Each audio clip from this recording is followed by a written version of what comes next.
साहसी लड़की मेई और राक्षस की कहानी। बहुत समय पहले चीन के दूर एक गांव में मेई नाम की एक युवा महिला रहती थी।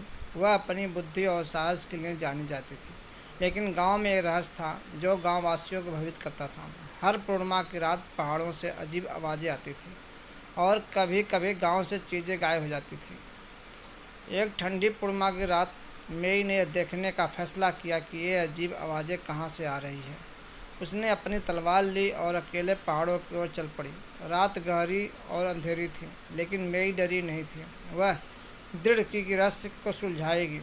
पहाड़ों पर चलते हुए अचानक जमीन हिलने लगी, उस गड़गड़ाहट के साथ मानो कोई विशाल दैत्य निकल रहा हो।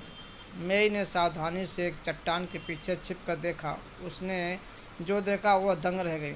एक गुफा से लंबी दाढ़ी, चमकती आंखों वाला एक बूढ़ा जमीन से निकला। उसके पीछे गांव से चोरी हुई सामान का ढेर था। यह एक पहाड़ी राक्षस था। गांव की कहानियां सच थीं। मेई जानती थी राक्षस से सीधे लड़ना बेवकूफ़ी होगी, इसीलिए उसने अपनी चतुराई का इस्तेमाल किया। उसने एक पत्थर उठाया और उस गुफा के बाहर फेंक दिया। राक्षस का ध्यान आकर्षित किया, फिर वह जल्दी से छिप गई। राक्षस गुफा से बाहर आया, यह देखने के लिए कहाँ से आवाज़ आई। मेई ने मौका का फ़ायदा उठाया और चुपके से उसके सारे चोरी के सामान वापस गांव ले आई। उसने उन्हें छिपा दिया और फिर राक्षस के पास लौट आई। जब राक्षस को अपना सामान नहीं मिला तो वह क्रुद्ध हो गया। मेई ने उससे बात की, यह दिखाते हुए कि गांव के लोग गरीब हैं और वे उसके द्वारा चुराई गई चीज़ों का बिना जी नहीं सकते। उसने उसे समझाया कि शांति से रहना बेहतर है। राक्षस मेई की चतुराई और दया से प्रभावित होकर उसने चोरी करना बंद का वादा किया।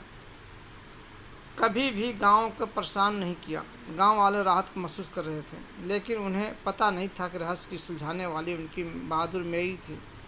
मेई गांव की गुप्त रक्षक बन गई। अपनी बुद्धि और साहस से उन्हें खतरे से बचाती रही। वह एक गांव की किदवित बन गई, बुद्धिमान रक्षक। दोस्तों, ये कहानी कैसी लगी कमेंट में जरूर लिखें और चैनल पर नए हैं सब्सक्राइब करें।